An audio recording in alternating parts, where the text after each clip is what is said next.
I think film is especially important for this because it creates a different atmosphere for the story you're trying to tell. It would be like taking away somebody's acrylic paints or somebody's canvas. Literally. Hey, I'm Teresa. Welcome to our weekend show of Cocoon Cast, where we deep dive into movies and discuss all things cinema. Hi, I'm Rebecca. Today we'll be discussing the new movie, The Holdovers. And we have some special news, Rebecca. Sag-Aftra may be done striking, but the deal isn't done yet. Ooh, let's get started. Paul Hunnam, a teacher at the prestigious Barton Academy, is finding himself alone during the Christmas season with Angus Julie, a student, and Mary Lamb, the school's head chef, after a choice disagreement with his boss. However, what initially seems like a light imitation of another 2 weeks of school quickly turns into a series of revealing encounters for each of the holdover trio to face who they are in this moment and who they might become. Teresa, I know you were insanely hyped to see this movie, and I have a feeling that Paul Giamatti might have something to do with it. Maybe just a little. Or maybe just a lot. I agree. I love the insanely excited. I was insanely excited about this. Box followed right along with me, said, I'm excited as well. You, maybe slightly less excited, but you like Paul Giamatti. I do. I like Paul Giamatti. I think he's one of the best American character actors working these days on the streets, as they say. But this movie felt old, and not in the, hey, let's do a throwback kind of way. It felt old in the, I just dug this up out of the library, and there's like at least a thick coat of dust covering it. And I'm going to sneeze in 5 minutes. Well, but let's be clear here. You're like, it feels old. It's supposed to be set in 1970, the year I was born. That's old. But I'm not like in some library weirdness. They aged it on purpose. They filmed it digitally and pretty creatively, I think, aged it. I think that it definitely looks and feels the time period. The story is a bit smoother than you would expect from a film during this time period. And you'd be forgiven for not thinking that it was made now. I would agree with you. And it's funny, what you're saying felt old and more archaic, I guess. I mean, old as in dated, not necessarily archaic. I think old as in, these are things that we've seen a million times and it's been repeated a million times more. Wow. So you were not excited to see it repeated 1,000,001 time, it sounded like. It felt a little bit like a vanity project, I guess you could say. Rebecca, you expressed you were less interested, but yet you came. And how was that for you? I was pleasantly rewarded with this movie. I was expecting bad start.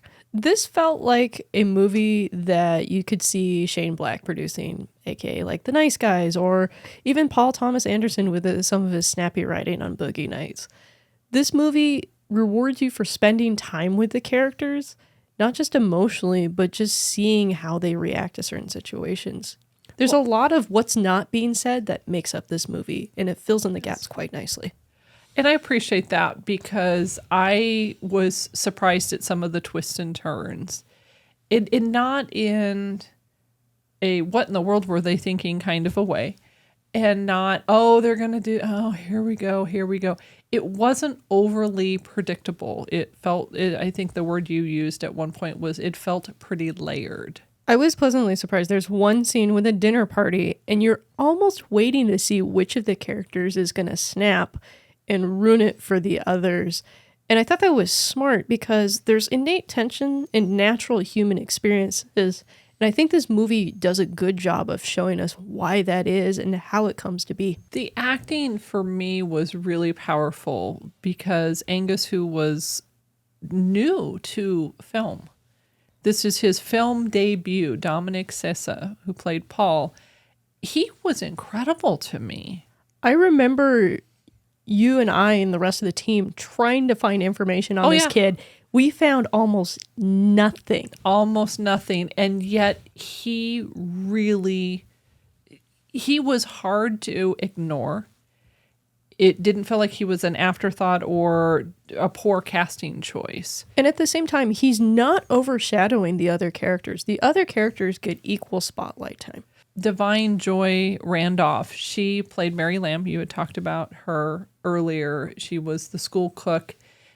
And just by the role, you might go, well, it's probably like a small, maybe supporting role. She's in charge of the cooking.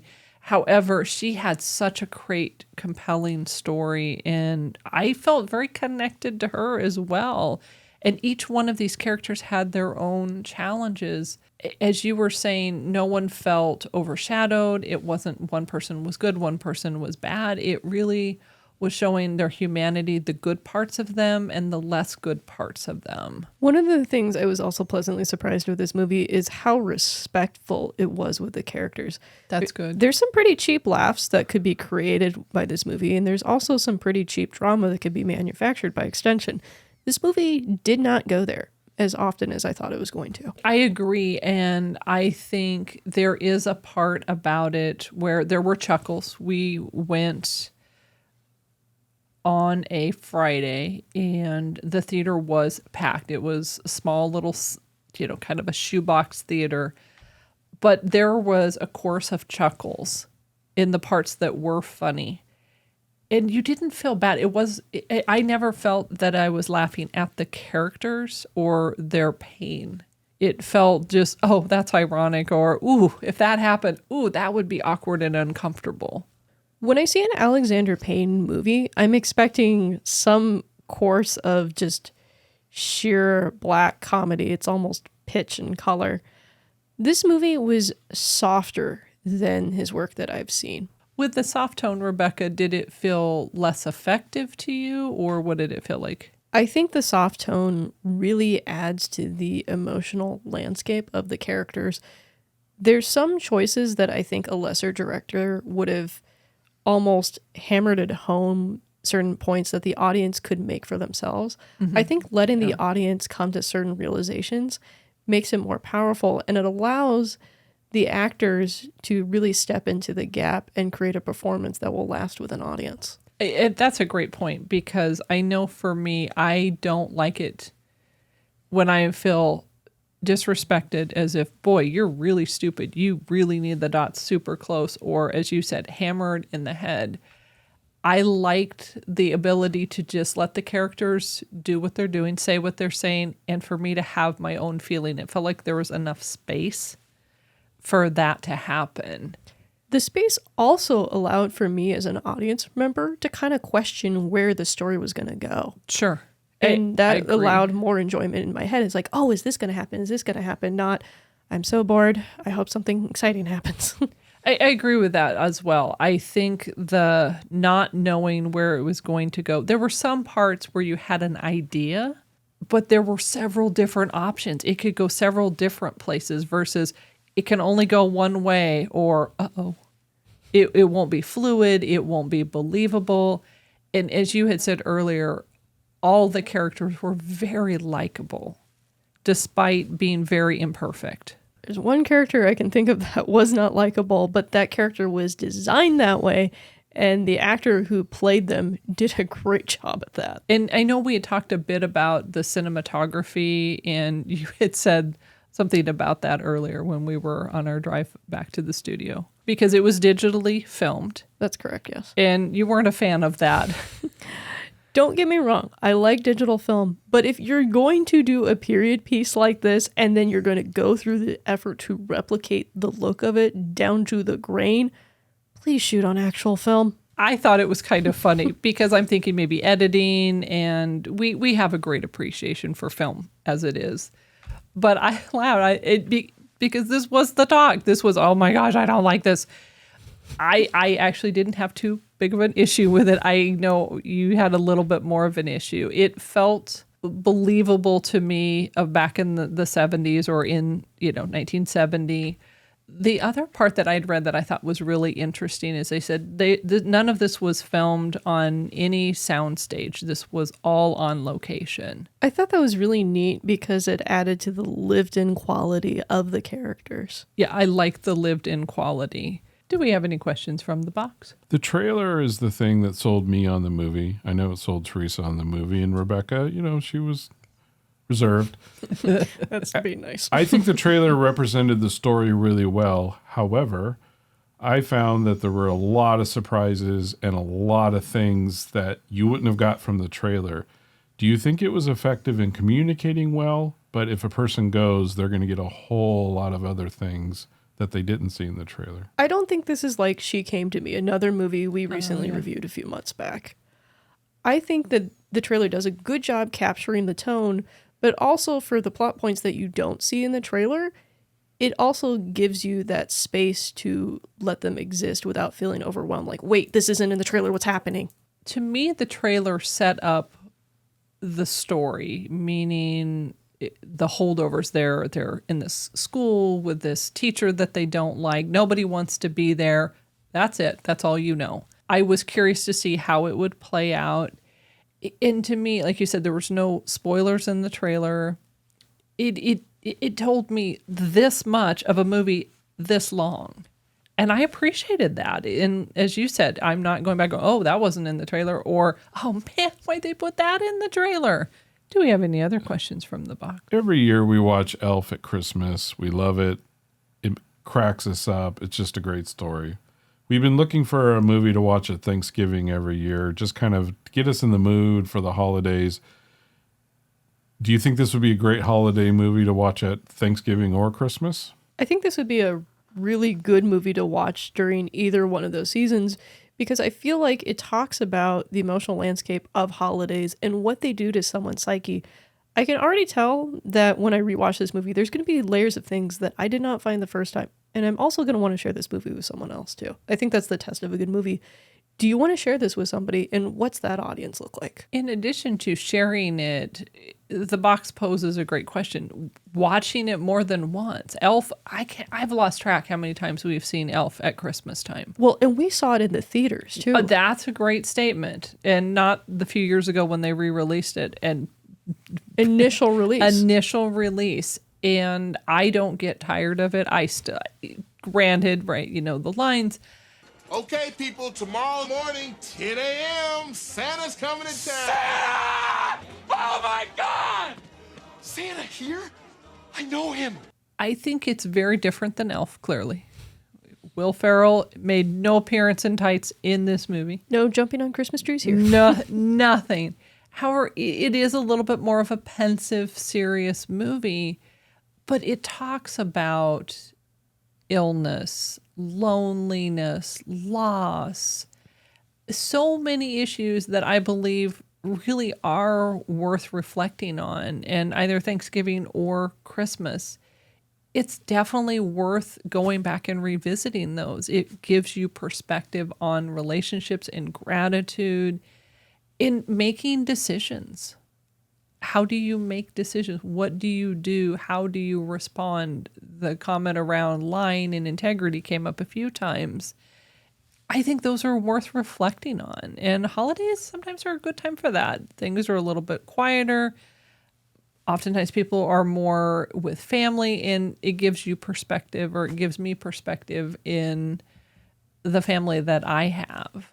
I think the thing that makes this movie so powerful is it presents almost this alternate reality of holidays aren't always the best time for people. I'm friends with several shrinks, and Sure. I know one of the things that gets brought up around the holiday season is, what am I going to have to do to carry this burden? And I think the fact that acknowledging there is a burden that people may have during the holiday season is an important topic to discuss. And sometimes even just turning on a movie makes it easier for someone else. You can point to a movie and go, that's how I'm feeling. That's what it's like. I agree with that. I also know several shrinks as well, and I've heard similar sentiments, which is, as you said, families are not always easy. Families are messy, relationships are complicated, and Elf provides obviously more joyful, goofy side, although that can be part of people's experiences. But also, as you said, reality hits all people, and holidays are not always easy. And I think it would be naive to think everybody has a wonderful family, everybody has a holiday that's wonderful and beautiful out of a Hallmark movie. That's not the reality of many, many people. And to, as you said, point and say, that's what it's like for me. I think that's great to give someone a visual, not just the verbiage, but an actual visual that can create that feeling for the people that maybe don't have that experience. Go, oh, that's what that feels like to be alone at Christmas, or to have family members that are ill, or to be alone when you so want to be connected with your colleagues, your friends, or your family members that maybe have been lost. And one of the things I like about this movie is the cynicism is tempered. It's not overblown. It's realistic. And it's painful how realistic it is sometimes. There is a painful aspect to it. However, painful to me isn't enough to go, don't watch it. No. I still very much love this movie. Before the moths come to see me, they're going to see you. 5 moths. What do you think? 3 and a wing for me. 3 and a wing. Number 1 reason.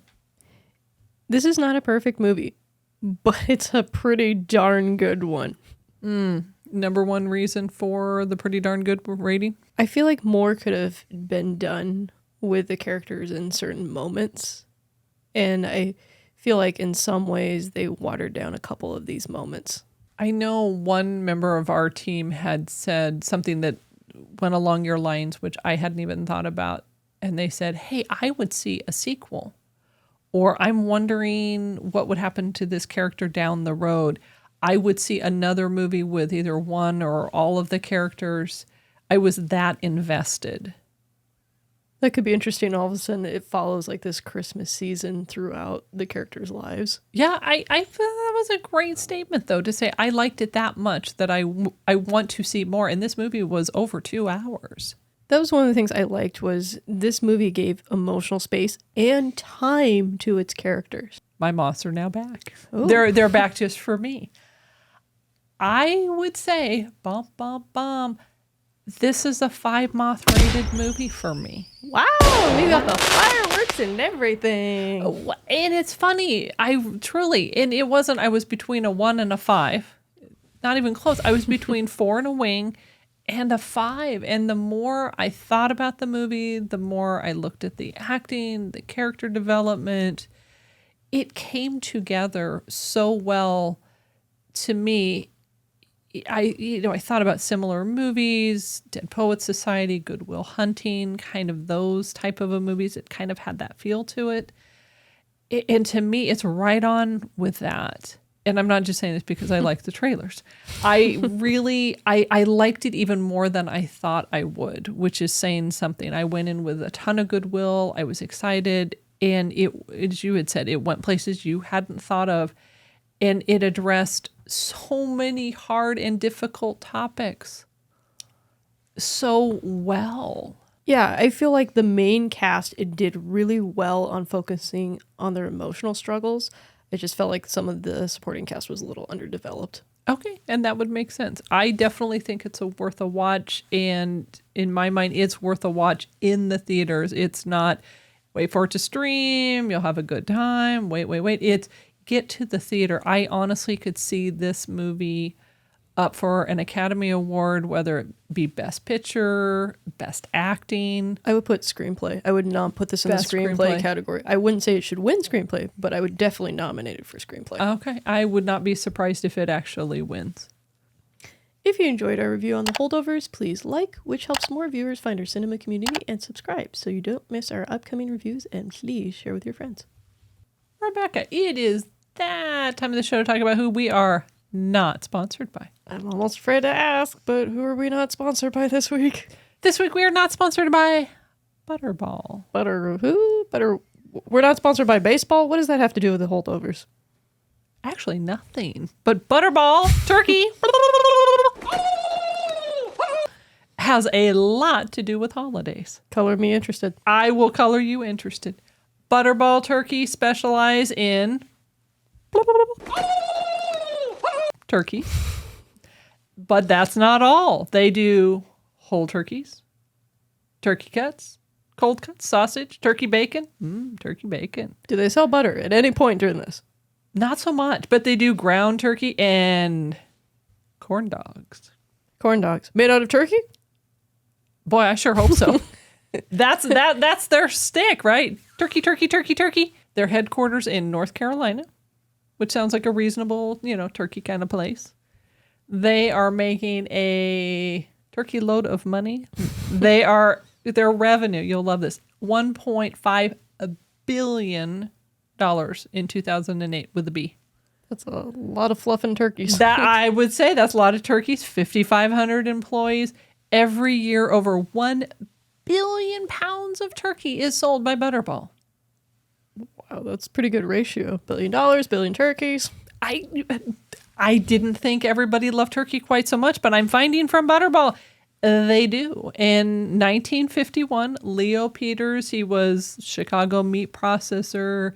He actually had the foresight to purchase the trademark Butterball. Man with a vision, man with a plan. Actually, it's kind of funny because there's a whole story about this. So in 1951, he purchased this trademark from a lady in Ohio. 1941, she had trademarked the name Butterball. So he's just swooping in, stealing trademarks now. Well, I don't think he was stealing. I think he actually bought it. But okay. But I laugh when you said, "Oh, he was a man with a plan." There's actually quotes. His son said he had no idea what he was going to use it for. Great. He didn't know if he was actually going to use it, but he bought it anyway. Still sounds like a guy with a plan. You'd think. So 1954, he shows up and he starts to do the whole thing around Butterball, right? He gets the turkey, he trims it, he dresses it, and it's back in the day, frozen turkeys, fast frozen turkeys, and stamped them under the name Butterball. Yeah, right? And the great thing is, you go, well, why do they call them Butterballs? Isn't that a question? Why? Shape of a ball? Yeah, right. That's actually the whole thing. Oh, it is. Oh, It is the totally whole hitting thing. blind on that one. Well, and they're saying it's this plump, round shape of a turkey as a Butterball. That's pretty creative. I'm Yeah, thinking slightly that's smooth. pretty good. And they have continued to grow. Have you heard of the turkey talk line? Is that where turkeys get on the phone and talk to people? Oh, yeah. Oh, yeah, right. No. The turkey hotline was created in 1981, back when I was, about yay high. I'm probably good. I didn't know about it. I probably would have been calling and going, oh, this is great. I'm going to call. Yeah, no, I didn't know about it back then. Their whole thing is customers have questions around the holidays, Christmas, Thanksgiving. How do I prepare? How do I cook a turkey? So you're going to call the turkey hotline.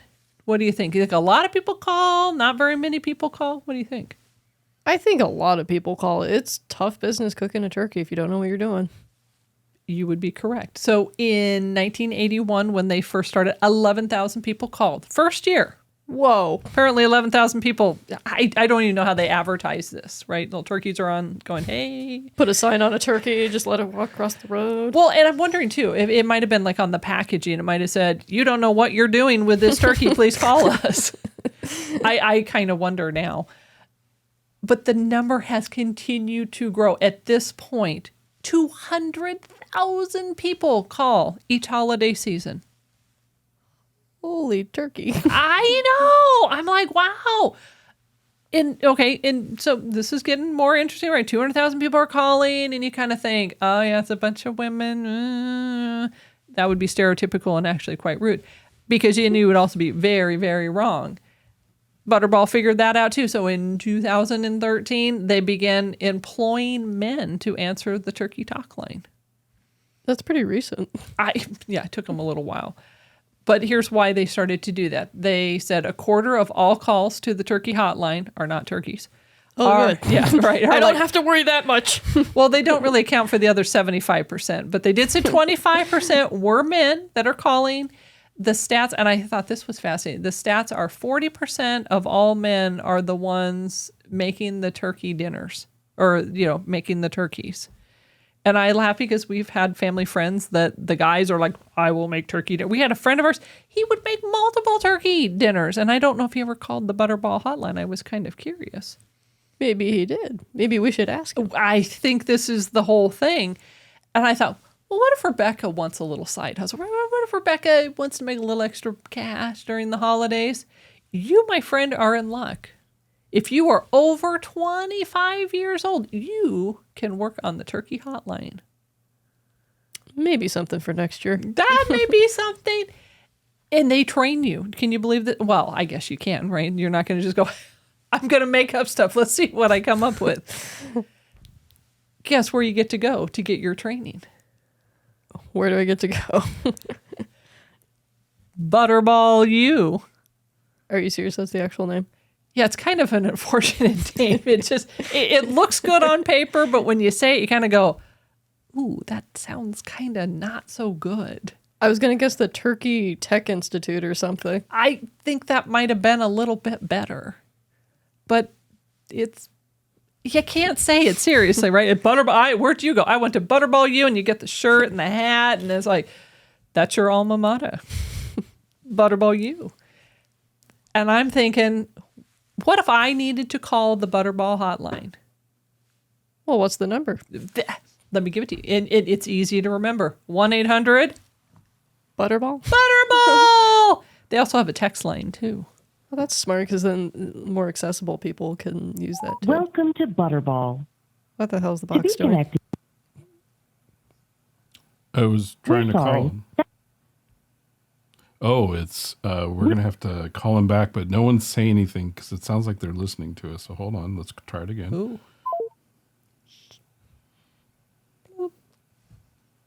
Welcome to Butterball. To be connected to our Butterball Turkey Talk line, for information on turkey preparation and cooking assistance, press or say 3. If you have a product question or concern, our turkey experts are not in the office at this time. Oh. Please call back. Well, we found out they're at 11 p.m. at night when we're recording the show. They're not there. You may need some turkey talk, but you might want to try to call them during the day. But I figure we'd give it a try. I don't think they're a 24-hour turkey talk line, apparently. That would just be too long to say. Say that 3 times fast. Where do you work? I work at the turkey talk line. Where'd you go? Butterball U. What's your phone number? 1-800-Butterball. Maybe the office is being overrun by turkeys. Yeah, right.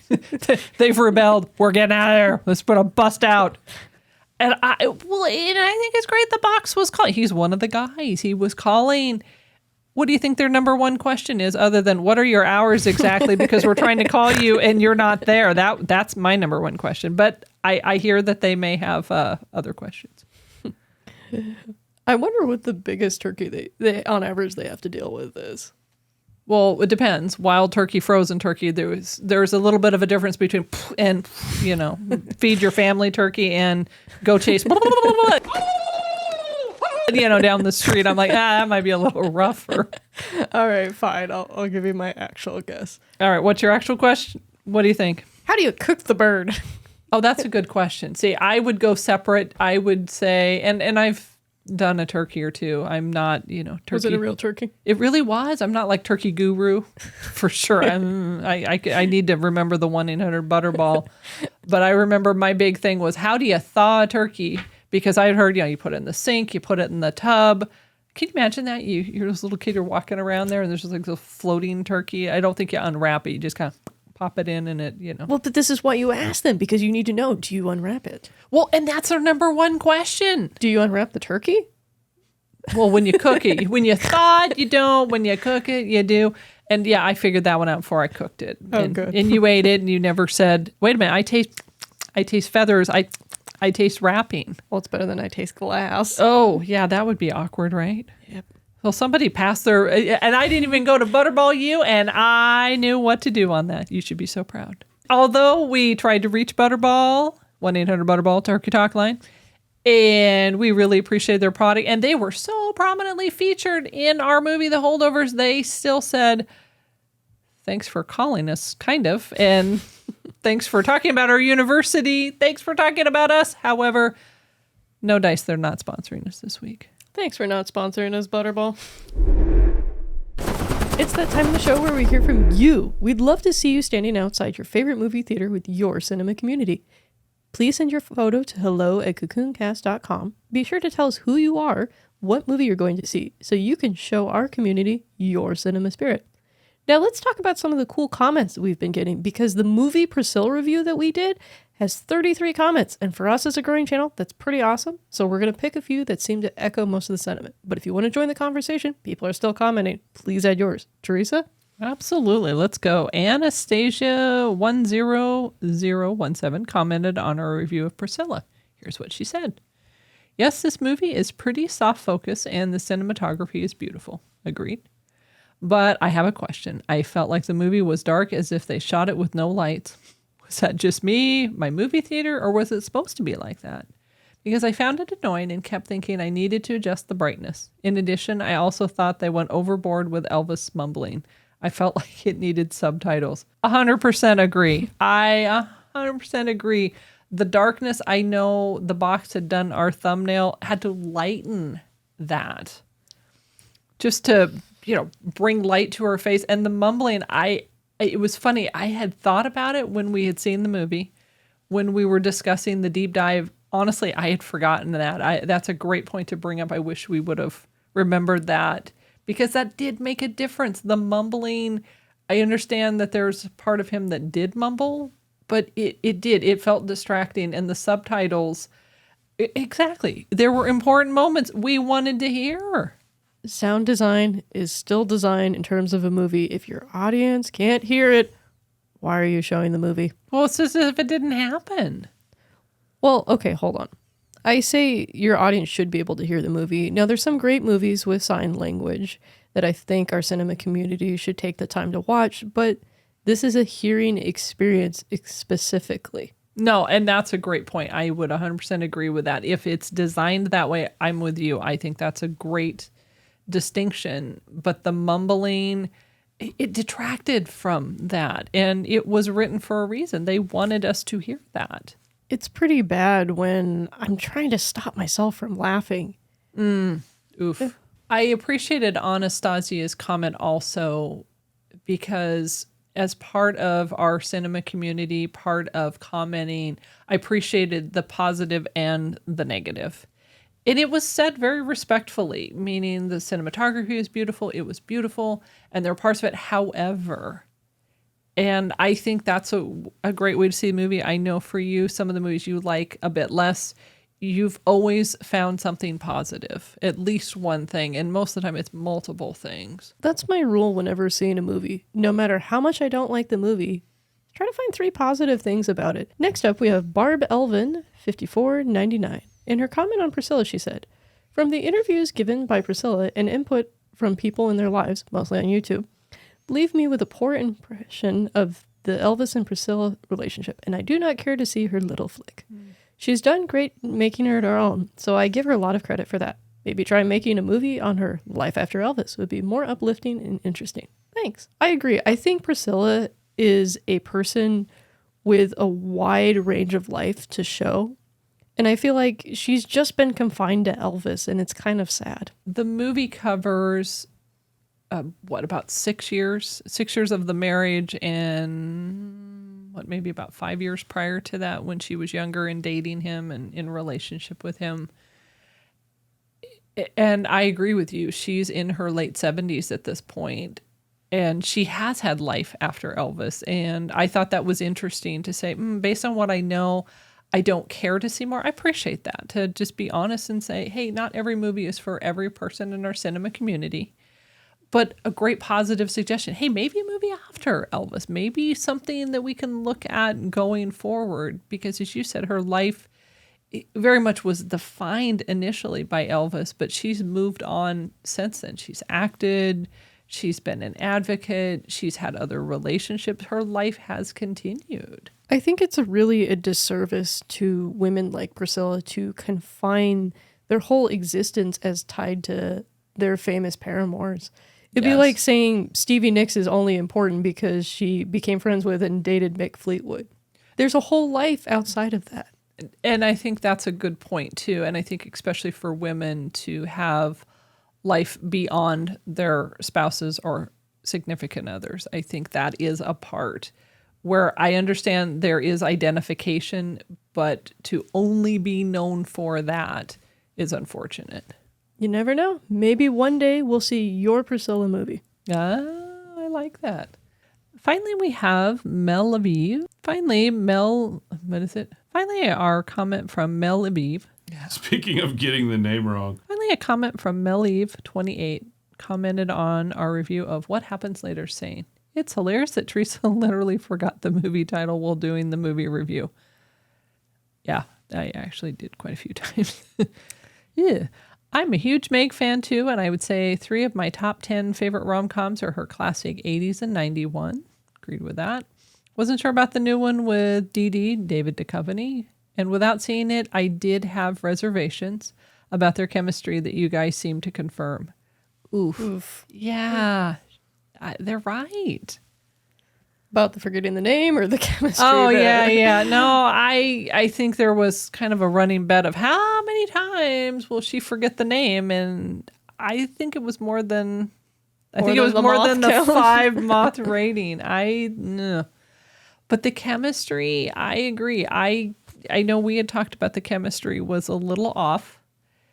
To me, it was honestly, with the trailers, it was kind of off-putting just in the beginning. I was hoping to be wrong. I was hoping that there would be some chemistry that felt kind of magical, kind of rom-com-ish, and it just didn't ever feel that way to me. Well, and it's also interesting to see that some of our cinema community is watching these reviews before and after seeing the movie. That's a great point, because it would be easy to watch and only comment because you agree with us or only because you disagree with us. Of course, both comments are welcome, but I agree with that statement that sometimes people are watching before they go see the movie. But as we've said, everyone is entitled to their opinion. Right? Mel Aviv 28 could go see the movie and say, "Oh my gosh, you people are crazy. I loved it. It was wonderful. It felt like a 80, 90 rom-com that I loved." And I would love to hear our cinema community, if you've seen the movie or maybe you're holding back, or any of the movies we're discussing. That's where the comments matter. We love to read your comments. We love to share your comments with our cinema community. I can't say this enough. There's been so many movies that I've been on the fence at that I see a comment that just sells me on the movie, and I'm just like, I have to go see this. So that's why I love seeing our cinema community engage with other people in our cinema community, not just us. I agree with that. And the part that I really appreciated is there were so many comments, and as you said, they're still coming in around Priscilla. I mean, there's quite a dialogue that's happening. I appreciate is the fact that we're a smaller channel and people are getting invested and connected. And I so appreciate the positive attitudes toward one another, the respect that they're giving one another, because some of the comments, people are like, I don't agree with that at all. Oh, no, that was... But they treat one another with respect and kindness despite disagreeing. I like the agree to disagree. That sets such a great tone, and I just want to thank our cinema community for doing that and taking the high road in discussing the movies. And now it's time for some Hollywood news. Sag-Aftra scores a win? What? The strike is over! Wow! We should have a little confetti and... Don't hold off on the confetti. Oh, no. Not only are there no cherry bombs allowed in the studio. Oh, that's true. They have not ratified the deal yet. It was proposed to the board, and they're going to go, yay, or nay. And then, if they go, yay, they're going to present it to all the members of the Sag-Aftra community. I just appreciate the yay or the nay. In case you're wondering how this goes, it's like, yay, oh, that's good. No, ooh, that's not so good. When's the ratification happening? Deadline hasn't said yet. Oh my goodness. Our you're kidding boys, me. Anthony D'Alessandro and Dominic Patton, were not able to confirm that date in the article, but it is supposed to be soon. Oh, soon? Ah! And the strike is what, 118 days as of this recording? Mm-hmm. That is a huge amount of time. Well, what's huge is the amount of people in Sag-Aftra. That's 160,000 people voting on this. Wow. Wow. And we still don't know all of the deal.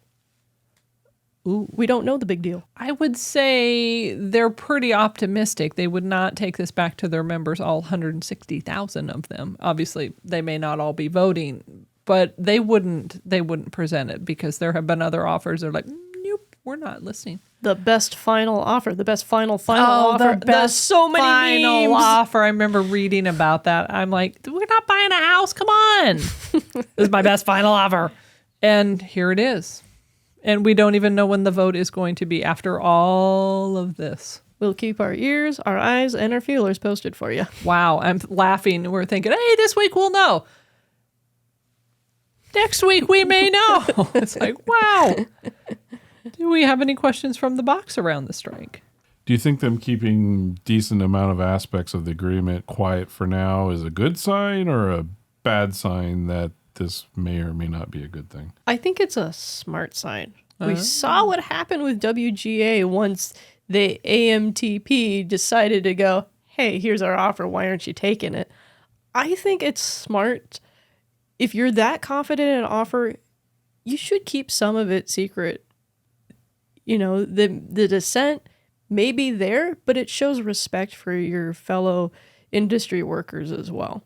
I seem to remember both sides were playing to the audience of public opinion, though. Do you recall that? There's definitely some big chess moves. The whole 11-day stalemate comes to mind. Oh, yeah.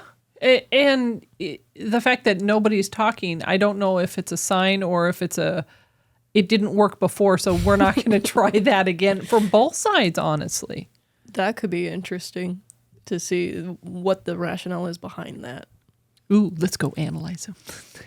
First, we analyzed the picket signs. Now we're analyzing what's going on behind the scenes. You don't know what's going to happen next. I'll dress up in a turkey costume and I'll sneak in. Nobody will I really notice. thought you were going to say you're going to dress up as a picket sign.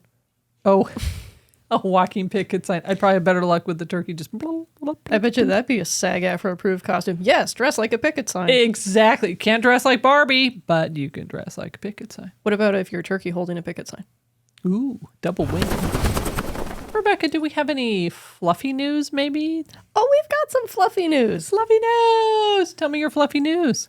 Quentin Tarantino has not only one movie theater, he has two. Wow. All right. And how are you finding such news? Pat Saperstein from Variety brought us this story today. Wow. Okay. And what's the exciting part other than Quentin Tarantino owning a movie theater, which I find pretty cool? Not only is Quentin caretaking the historic New Beverly, prominently featured in this book. Wow. Patton Oswalt's Silver Screen Fiend. Shout out. It's a really good read on film addiction and how movies can influence us. But it's the Vista Theater in Los Feliz. What's the claim to fame other than it's in a Patton Oswalt book and you're excited? So the one that's in the Patton Oswalt book is the New Beverly. The Vista is really cool to see from Quentin because it's a 70 millimeter projection screening. Oh, back in the day. Look at this. And it's 400 seats for that experience, which is pretty darn big. Oh, look at you. You're like, woo! I want to go. Field trip. Absolutely, yeah. Right? It's a Cocoon Cast field trip. That sounds pretty cool. Plus, I can't argue with food. There's a micro screening room and a small little cafe that got named after my favorite Pam Grier movie. Oh, no. And tell us what that is. Coffee. Of course, right. Well, and my understanding, I had heard a blip about it. It has a state-of-the-art sound system, too. It's not back in the day. It's like, hey, this is pretty fancy. I'm really excited about this, not because it's Quentin Tarantino, but because this is a format that really, I think, needs to be accessible to a wider audience. And this is a great start for that. Do we have any questions from the box? So we have IMAX, Dolby Cinema, kind of high-end theaters. Do we still need to preserve these older venues with maybe some of the limitations they might have? I would say definitely yes. There's been several movies that I've watched that I've come to appreciate more and actively enjoy in a different format. Sometimes a format can be the kiss of death for a movie, honestly. I know we've talked about many historic movie theaters closing over the years. And it doesn't seem to be going away. It's not as if, oh, well, this one's a little bit underperforming. It's so many are lost. And as you said, it doesn't have to be Quentin Tarantino. However, someone needs to show these theaters love and bring them back to front center. And, you know, you're excited. You're like, woo! 399 other people will probably be doing the exact same thing. to me, it's, we talk about, I love all things cinema. Quentin Tarantino loves all things cinema, not just the movies he's in. This man is a tireless champion for film. Yes, that's right. And I know you and I were talking about earlier in the Holdovers review, what's the point of preserving film? The point of preserving film is it's a medium. It's something that an artist can use to create a story. I think film is especially important for this because it creates a different atmosphere for the story you're trying to tell. It would be like taking away somebody's acrylic paints or somebody's canvas. Literally. I think it's a great point because how the movie is presented, not only, as you said, preserves it, but allows the expression to come through. There's also different techniques that you can see in different formats of film. I know for me, the highlight example is Barry Lyndon. Without taking the time to genuinely learn how candlelight interacts on camera, you would not have Stanley Kubrick's masterpiece to the greatest effect it could possibly be, because so much of that movie revolves around this, and not just as a storytelling mechanic. It's a very practical thing. Thanks for joining us this week. We're always excited to create experiences to bring our cinema community together. Next week, we are excited to be reviewing The Hunger Games, The Ballad of Songbirds and Snakes, and on our Movies and More weekly show, the new movie, Next Goal Wins. Since we're in a heavy few weeks for movies, we will also be reviewing Trolls Band Together. Next Troll Wins. That should be the thing. That really needs to be the thing. Your double feature. Hey, if it works for Barbenheimer, Trolls. Trollenheimer. Oh boy. Yeah. Ooh. Wow. Please remember to like, subscribe, and to share our channel. If you enjoyed this show, you might want to check out last week, where we review Priscilla and join the comments. They are coming fast and furious. Like the movie Fast and Furious, like 11. I can't even do it. Like, Kind of like that, but it's just the comments. Don't worry, I'm sure Jason Momoa will show up next year in the new Fast and Furious. Don't even say that. He's like evil Aquaman. I don't want to see him again. But we do have a Movies and More weekly show where you might want to see what happens later. Remember, cinema community, movies are better together. Thanks for watching. See you in the next review.